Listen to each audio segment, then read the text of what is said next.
नमस्कार, स्वागत है आपका। मेरा नाम है विपिन बेबाक। हमारे साथ शख्सियत मौजूद है प्रोफेसर रणवीर यादव, कांग्रेस के वरिष्ठ नेता। हरियाणा की स्थिति को देखते हुए बहुत ही खुश हैं। अब वो इतनी खुशी क्यों है, अभी तो चुनाव हुआ भी नहीं है, तो जानेंगे। कुछ राज उगलवाने की कोशिश करेंगे, कुछ ऐसी जानकारी जो आप और हम तक न पहुंची हो उनकी कोशिश करेंगे कि कुछ ये बताएं, कुछ नया हमें प्राप्त हो और हम भी आगे को बढ़ाएं। तो स्वागत है प्रोफेसर साहब। जी बहुत बहुत धन्यवाद साहब। प्रोफेसर साहब, सुना है राहुल गांधी की यात्रा आज ख़त्म हो जाएगी, जो 3 दिन की यात्रा निर्धारित की थी हरियाणा के अंदर।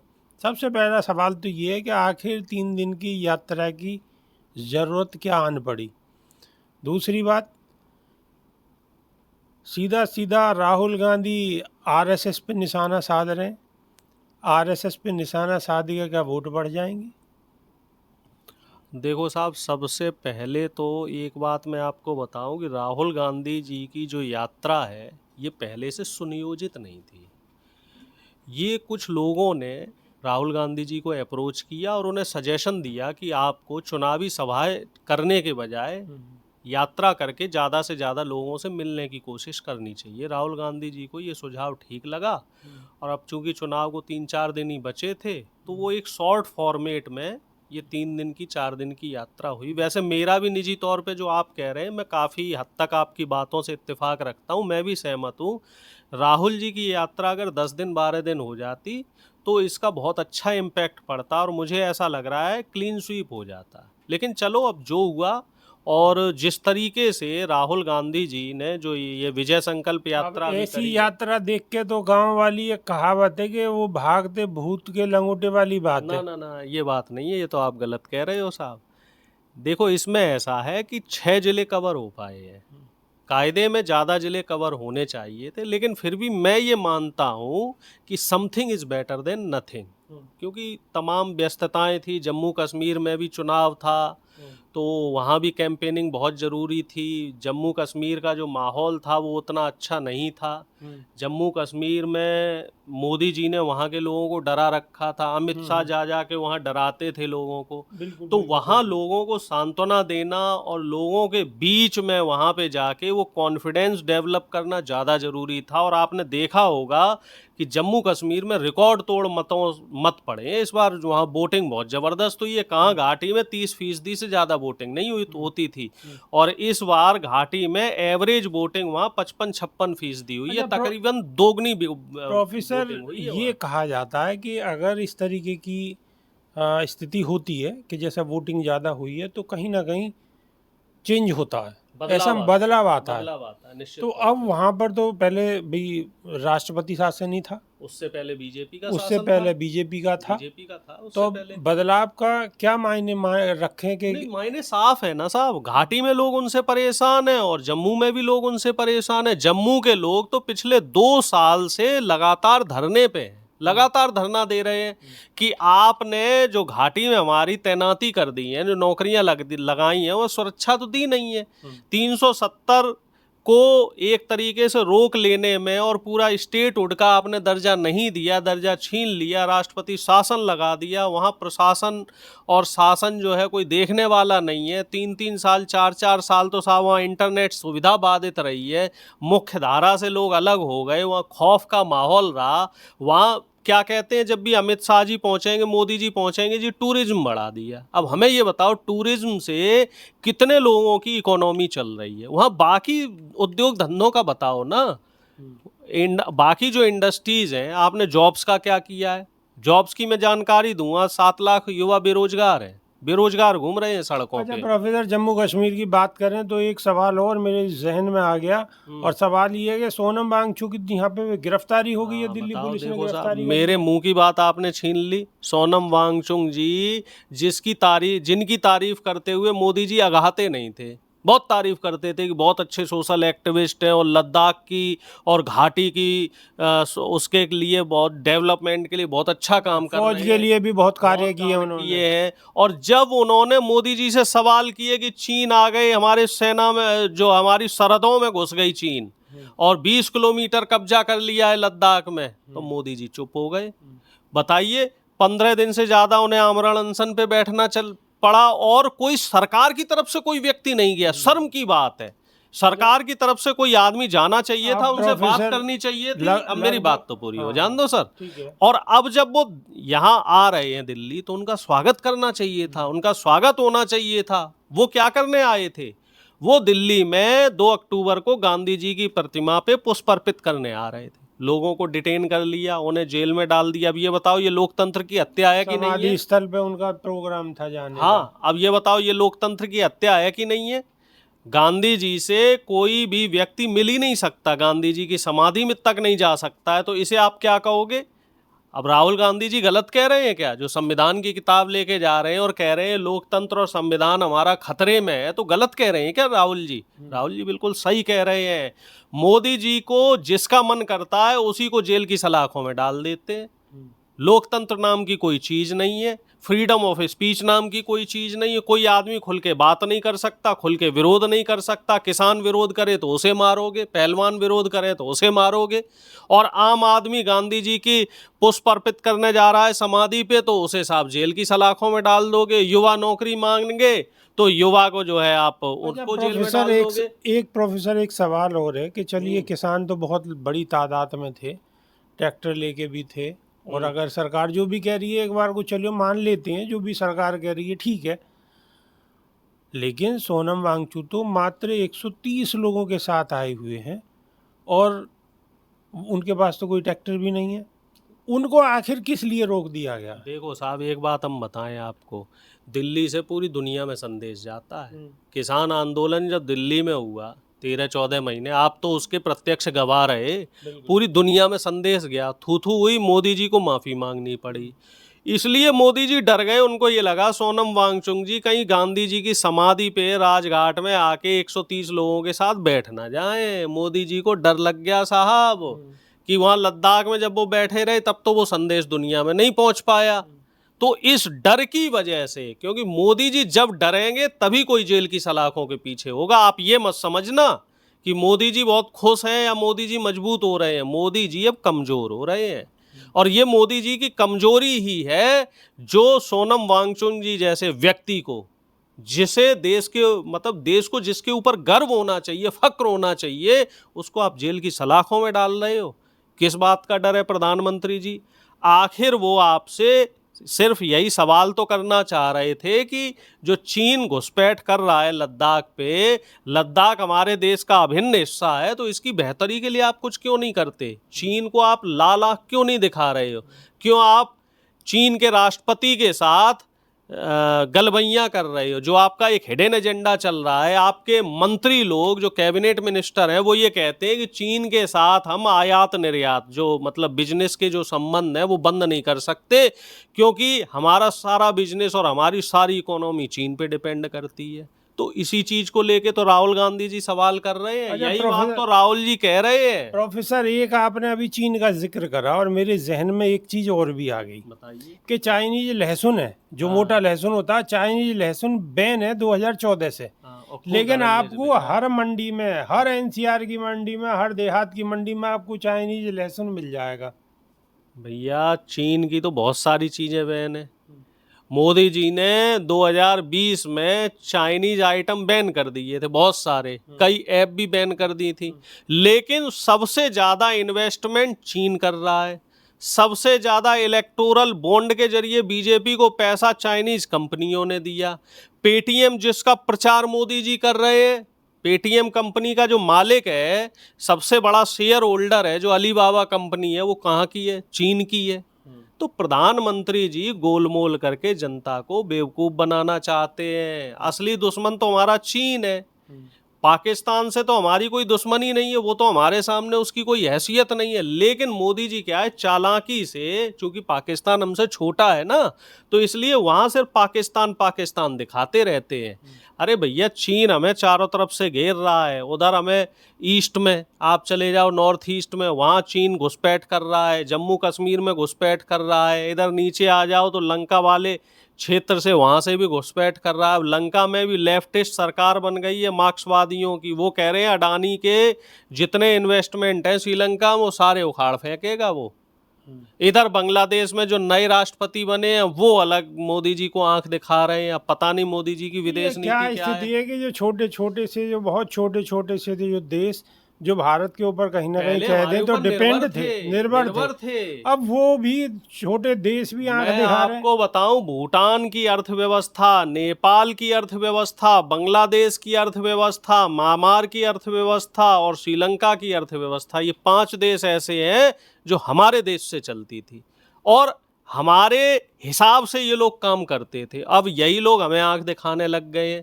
नेपाल जो कभी हमारा अभिन्न हिस्सा हुआ करता था, अब नेपाल भी आंख दिखा रहा है, भूटान भी आंख दिखा रहा, बांग्लादेश अलग, म्यांमार अलग। और कोई टेंशन की बात नहीं, देश सुरक्षित हाथों में है। देश इतना सुरक्षित हाथों में है कि अभी लोग पकड़े जा रहे हैं। कोई बांग्लादेश की तरफ से घुसपैठ कर रहा है, कोई पाकिस्तान की तरफ से घुसपैठ कर रहा है। आज कई अखबार हमने पढ़ा है कि साहब फर्जी आधार कार्ड और फर्जी पैन कार्ड बना के लोग यहाँ रह रहे हैं। पता नहीं देश कितने सुरक्षित हाथों में, और सब मोदी शासन में हो रहा। और 1 साल से नहीं, 7 साल से यहाँ रह रहे हैं लोग, और प्रधानमंत्री जी कह रहे हैं ना कोई घुसा है, ना किसी को हमने घुसने दिया है। तो ये सब लोग क्या अवतरित हुए हैं? तो प्रधानमंत्री जी और बीजेपी और आरएसएस ये सिर्फ झूठ बोलने की कला में माहिर हैं। इसीलिए राहुल गांधी जी आरएसएस और बीजेपी पे हमलावर हैं। जो आज राहुल गांधी जी ने बयान दिया है, मैं बिल्कुल उस बयान से इत्तेफाक रखता हूं कि कांग्रेसियों के चेहरे आपको मुस्कुराते हुए मिलेंगे और बीजेपी वालों के चेहरों पे आपको सिकन मिलेगी।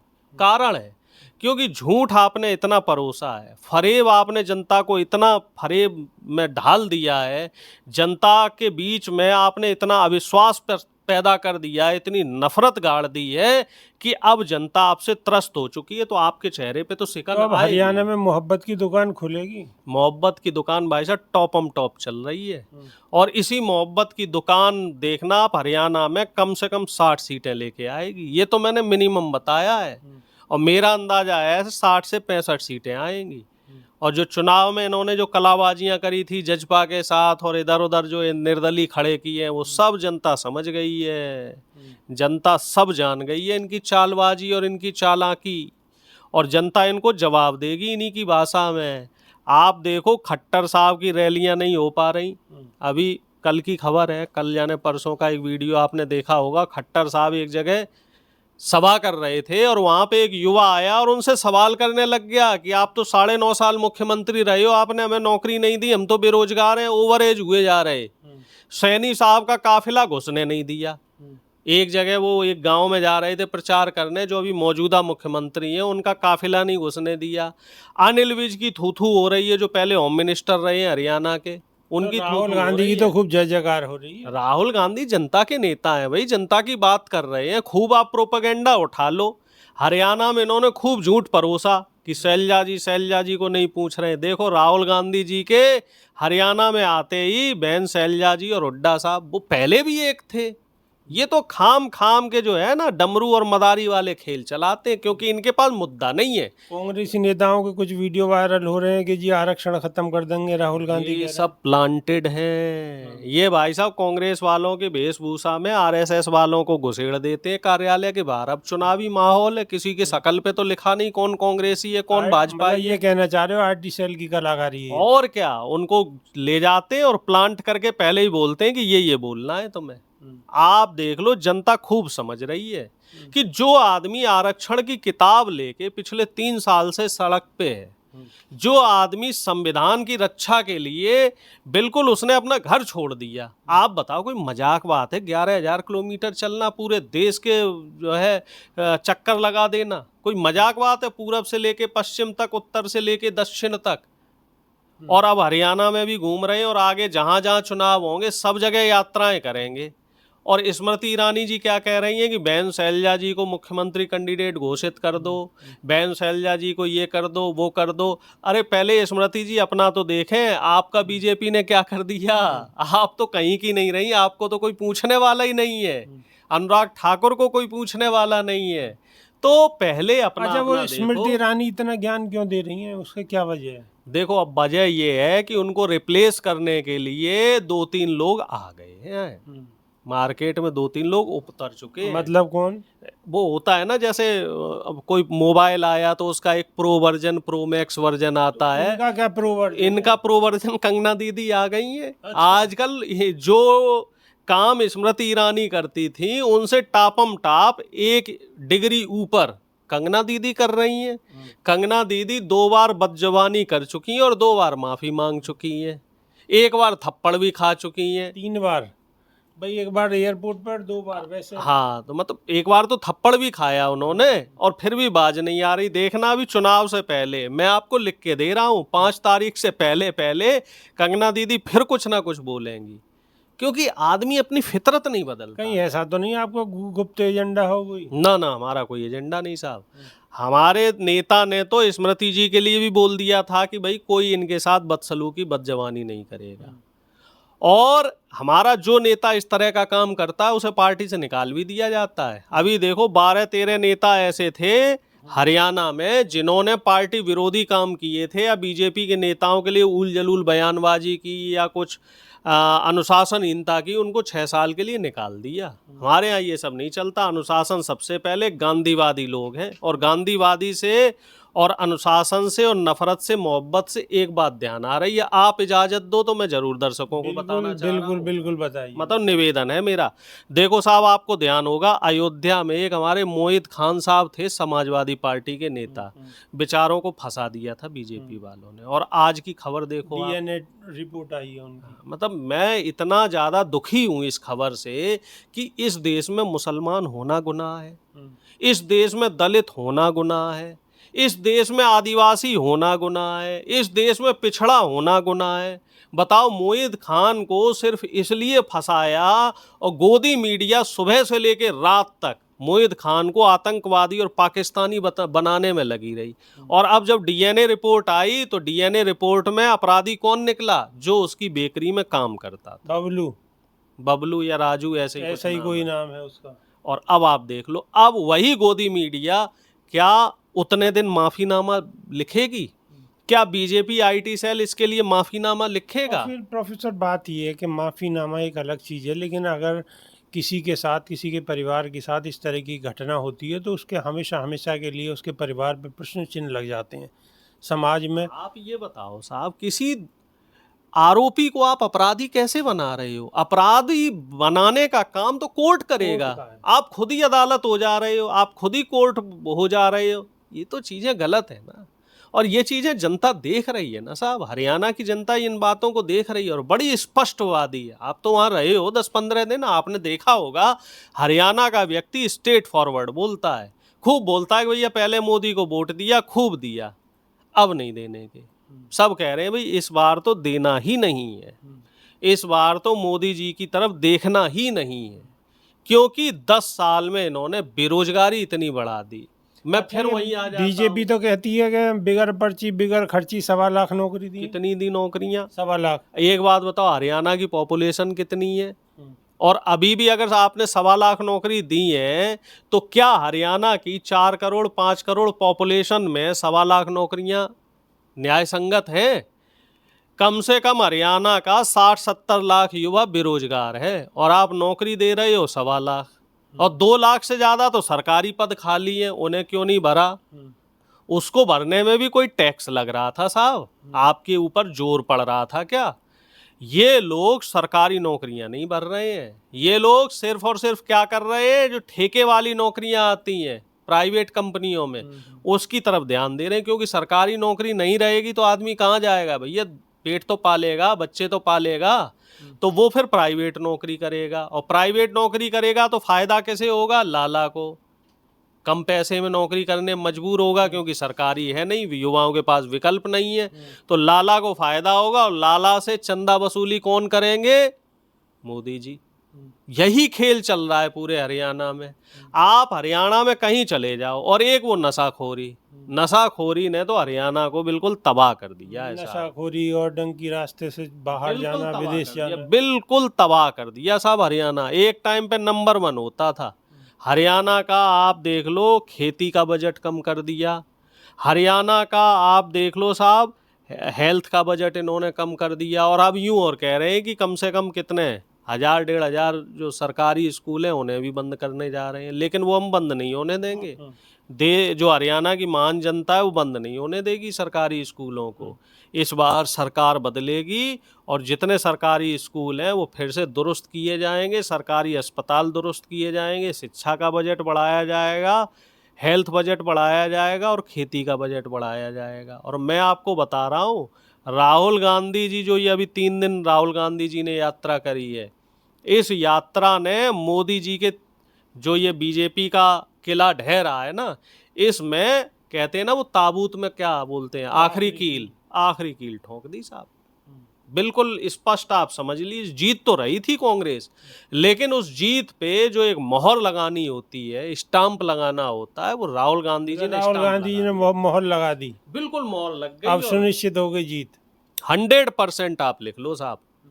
और इसमें कुछ ऐसा नहीं है कि राहुल गांधी जी ने कोई चमत्कार किया, बात वही है, मुद्दे वही है। बस राहुल गांधी जी ने उस मुद्दे को ज्यादा लोगों के बीच में पहुंचाया है, क्योंकि राहुल गांधी जी अब अपील कर रहे हैं लोगों के बीच में, लोगों के जहन में नहीं करते थे। देखो ऐसा था, पहले जो चुनाव हो रहे थे जब अपील नहीं कर रहे थे, उसी पे मैं आ रहा हूं। मैं जान रहा था आप यही सवाल करेंगे, मैं समझ रहा था। देखिए ऐसा था, एक सिस्टम था, एक इकोसिस्टम ऐसा बनाया गया, उसमें राहुल जी की इमेज को ऐसे गढ़ा गया, ऐसे पढ़ा गया, ऐसे चढ़ाया गया कि उनकी इमेज धूमिल कर दी गई। हर जगह फर्जीवाड़ा। आप आपकी पार्टी क्यों फर्जीवाड़ा करवा रही थी? आप लड़ क्यों नहीं रहे? देखो ऐसा है साहब, हम लोग झूठ बोलने वाले व्यक्ति नहीं है, तो हम लोगों को देखो ऐसा कई बार ऐसा होता है, सत्य परेशान हो जाता है लेकिन पराजित नहीं होता। तो हमें इन लोगों ने परेशान कर दिया। ये लोग मायावी लोग हैं, राक्षस पहले भेष बदल के आते थे। आपने भी देखा होगा रावण सीता हरण कैसे कर गया था, भेष बदल के। तो ये लोग मायावी लोग थे, भेष बदल के आए। हम लोग शुरू में नहीं समझ पाए, हम लोग सीधे साधे लोग हैं। और जैसे ही हम समझे, हमने देखो 2019 के बाद से आप देखो साहब काया पलट हो गया, क्योंकि हम जान गए थे कि अब इनसे सीधे रास्ते से नहीं लड़ा जा सकता, अब सड़क पे उतरना पड़ेगा। फिर राहुल गांधी जी ने खुद ही फैसला किया कि अब कोई नहीं उतरेगा, मैं ही उतरूंगा सड़क पे, क्योंकि इन्होंने सबसे ज्यादा मेरे ऊपर अटैक किया। नो डाउट राहुल गांधी जी की इमेज को सबसे ज्यादा खराब करने के लिए बताते 5000 करोड़ रुपया खर्च किया मोदी जी ने, 5000 करोड़ रुपया। अब वो देख लो, सब पानी में गया ना पैसा। और वो पैसा कौन सा था? देश का ही तो पैसा था, कहीं भलाई में लग जाता, कितने लोगों को नौकरियां मिलती उससे। तो अब राहुल गांधी जी, अब सवाल वहीं आ गया ना, अब राहुल गांधी जी जनता के बीच में अपील कर रहे हैं, क्योंकि अब आम जनता भी समझ रही है कि अगले को क्या करना है। 3 साल से सड़क पे डोल रहा है अगला आदमी, भाई मजदूरों से मिलता है, किसानों से मिलता है, सबसे मिल लेता। अभी बताइए, एक मोची से मिला, उस बेचारे का जूता 10 लाख में बिच गया, उसके तो परिवार के काम आएंगे ना वो पैसे। आप बताओ, मोदी जी ऐसे किस गरीब आदमी से मिले जिसका भला कर दिया हो? जिसके पास गए उसका बंटाधार ही किया मोदी जी ने। और एक जो नाई था, नाई भाई से भी मिले थे, उसको फिर बढ़िया सी कुर्सी और बढ़िया उसको सामान दिया, क्योंकि उसकी दुकान कुछ पुरानी थी, अत्याधुनिक सामान नहीं थे, वो भी बेचारा खुश हुआ। तो जब नेता कौन होता है जो जनता के बीच में जाए, जनता की तकलीफ को समझे। ये सारी चीजें राहुल गांधी क्या मोदी जी से सीख रहे हैं? ना, मोदी जी हमें आप बता दो, एक उदाहरण दे दो मोदी जी ने कभी किसी का भला किया हो। अयोध्या वाला एक वीडियो वायरल हो रहा, सरकारी योजना का, उज्ज्वला योजना का सिलेंडर और चूल्हा मिलना था। उज्ज्वला योजना 2014 में मोदी जी ने शुरू करी थी, हालांकि वो स्कीम पहले भी चल रही थी, पहले किसी दूसरे नाम से थी, मोदी जी ने नाम बदल दिया। और उस योजना का लाभ अयोध्या जैसी जगह, जिसके नाम पे मोदी जी और मोदी जी की पार्टी जब से पैदा हुई, 1982 से चुनाव लड़ रही है इसी मुद्दे पे। और उस महिला को सिलेंडर कब मिला? जब मोदी जी को उसके यहाँ खाना खाने आना था, और एक दिन पहले मिला। और उसने इंटरव्यू में और बोल दिया, उन्हें पूछे जी सिलेंडर कब मिला? मोदी जी को तो लगा होगा कि वो जो टीम आई है वो पढ़ा गई होगी, बता देना कि 2014 मिला, बोला जी वो को कल मिला, आप आ जाने थे रोटी खाने को, कल मिला। तो मोदी जी तो ऐसे काम करते हैं साहब।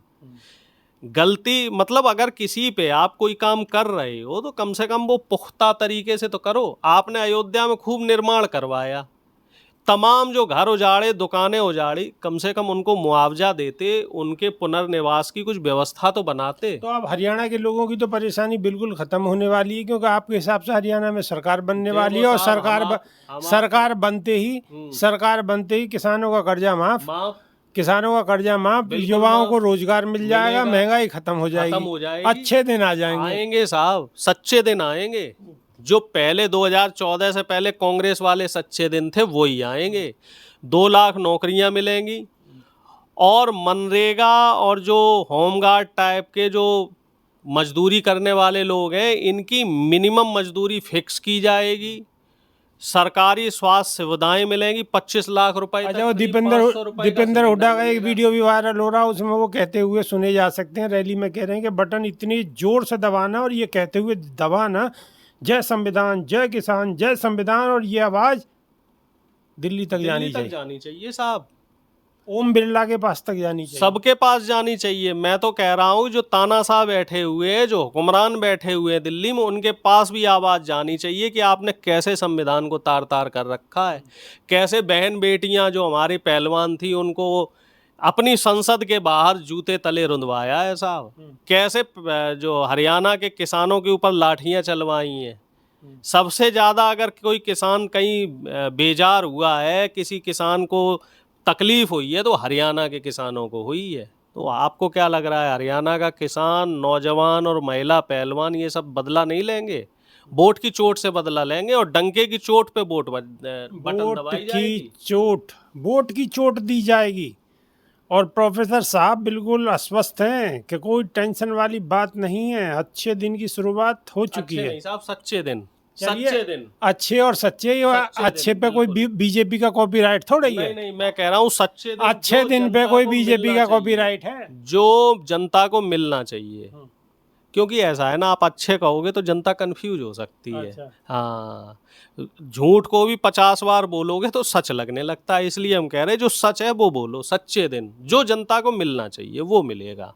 चलिए, सीधा सीधा प्रोफेसर साहब का कहना है कि सच्चे दिन, हमने अच्छा बोला, अच्छे पे इन्हें परेशानी है, तो हम तो कोई दिक्कत नहीं, हम तो सच्चे बोल देते हैं, क्योंकि अच्छे होंगे तो ही सच्चे होंगे, वरना तो फर्जी होंगे। चलिए, ये तो आने वाले वक्त में ही तय होगा कि राजनीति में स्थिति क्या होने वाली है, बीजेपी जाने वाली है, कांग्रेस आने वाली है, या कांग्रेस भी जाने ही वाली है। ये तो आने वाले वक्त में सब कुछ, दूध का दूध, पानी का पानी क्लियर होगा। तो बहुत बहुत धन्यवाद जी, बहुत बहुत धन्यवाद साहब, बहुत बहुत धन्यवाद। अभी के लिए सिर्फ इतना ही, नमस्कार।